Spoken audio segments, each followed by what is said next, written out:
The direct rate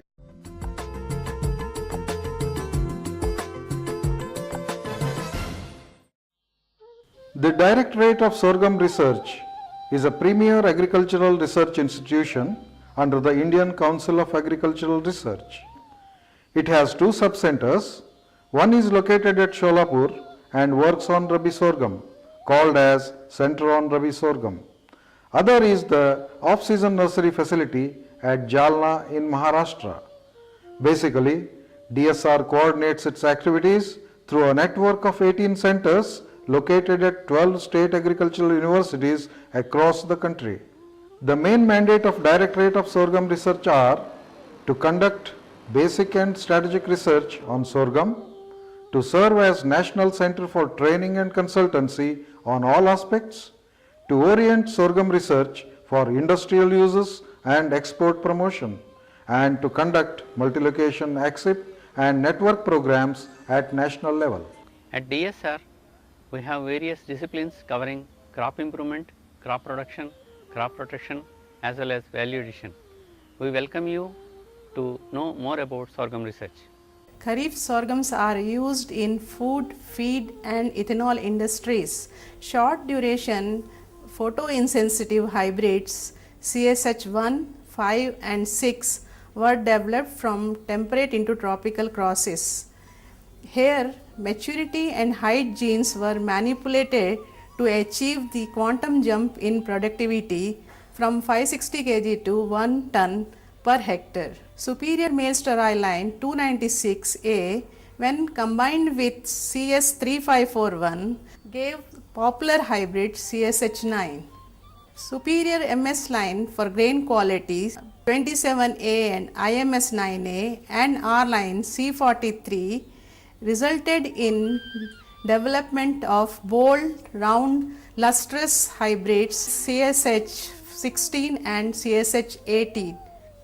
New parental lines are developed by incorporating genes for yield attributing traits, and at present these are being licensed to the private seed companies.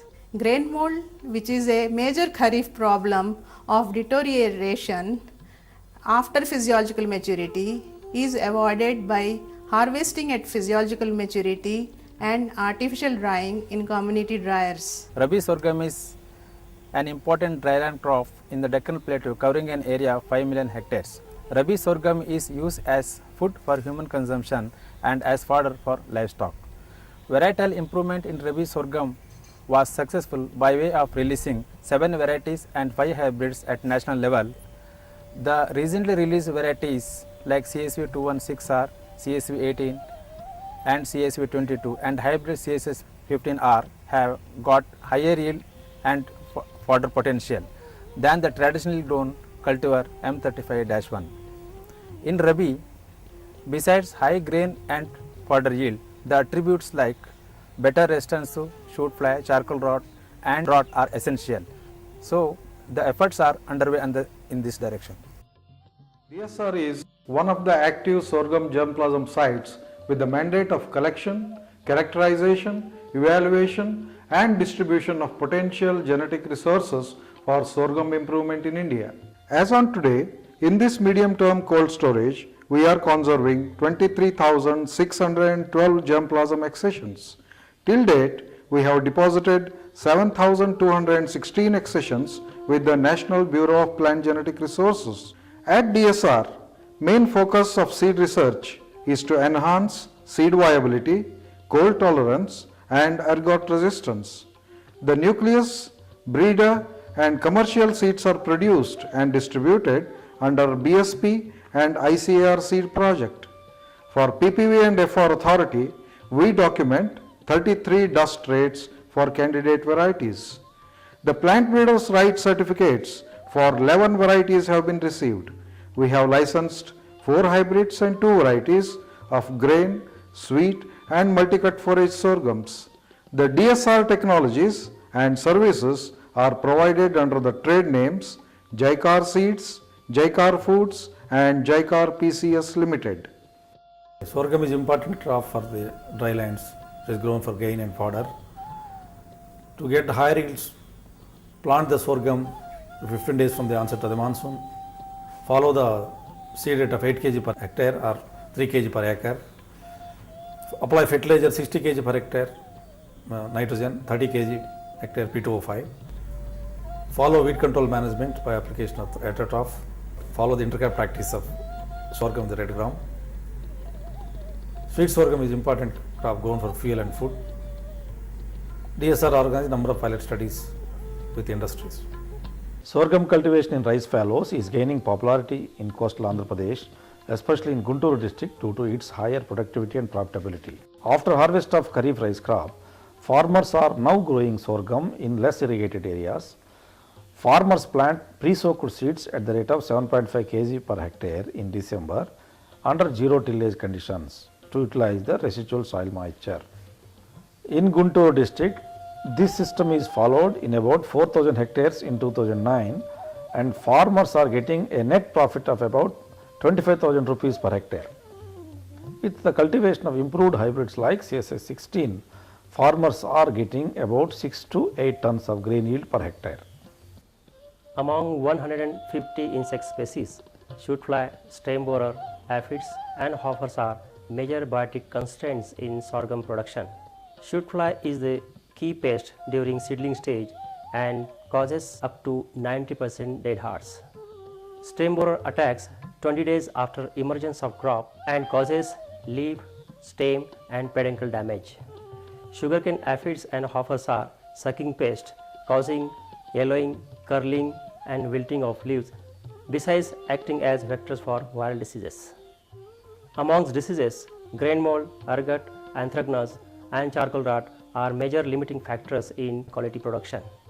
Resistance sources for shoot fly, stem borer, aphids and grain molds have been identified and are being used in breeding program. Post-harvest losses due to insects have been estimated and several resistance sources have been identified.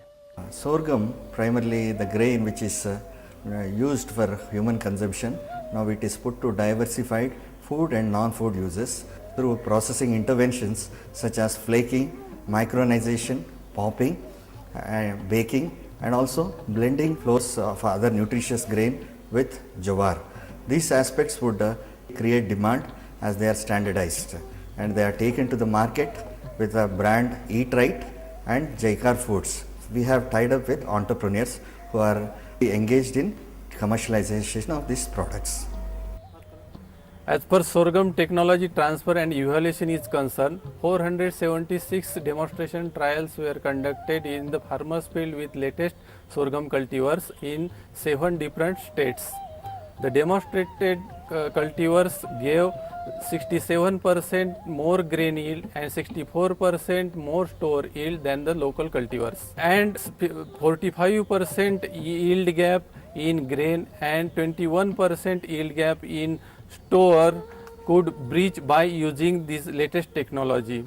On-farm and off-farm extension programs were organized in which participants were exposed to the latest technology. At this directorate, in biotechnology, research is going on in the area of marker-assisted selection and transgenic development for different traits. Our scientists have identified major QTLs for shoot fly resistance and stay green traits, which are now being transferred to elite parental lines using marker-assisted selection.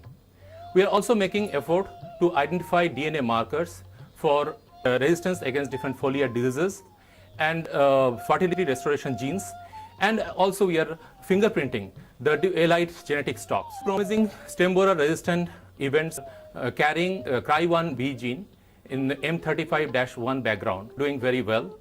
Our scientists have developed salinity tolerant transgenics using PC-SRP gene, drought tolerant transgenic using MTLD gene, which are at different stages of testing. Efforts are also being made to induce low HCN content forage sorghum lines using antisense technology. Sorghum has the ability to serve the role of maize as feed in poultry, while molded kharif grain was found acceptable in the feed of swine and goat. Besides grain, sorghum is also the important source of dry fodder and forages, especially in the North Indian states. All India Coordinated Sorghum Improvement Project has successfully led to the development of many multi-cut and single-cut varieties and hybrids. The important single-cut varieties released are CSV21F and HC308, which yield a green fodder of around 370 quintals per hectare. Under the multi-cut hybrids, the most important ones are CSH20MF and CSH24MF, which yield a green fodder yield of around 700 quintals per hectare and a dry fodder yield of 180 quintals per hectare. Popular multi-cut variety is SSG59-3, which yield a green fodder yield of around 640 quintals per hectare and a dry fodder yield of around 175 quintals per hectare. Current efforts are also on the development of dual purpose varieties where both grain and fodder are equally important with better digestibility by utilizing brown mid-rib sources. The future challenges for sorghum research lies in improving the yields in Kharif by making the productivity with low inputs, as well as in the Rabi the increase in area and production by targeting even the low profile soils. And for the value addition, the print and visual media need to be taken on a war footing so that the consumer gets the message that sorghum is good for health as well as wealth.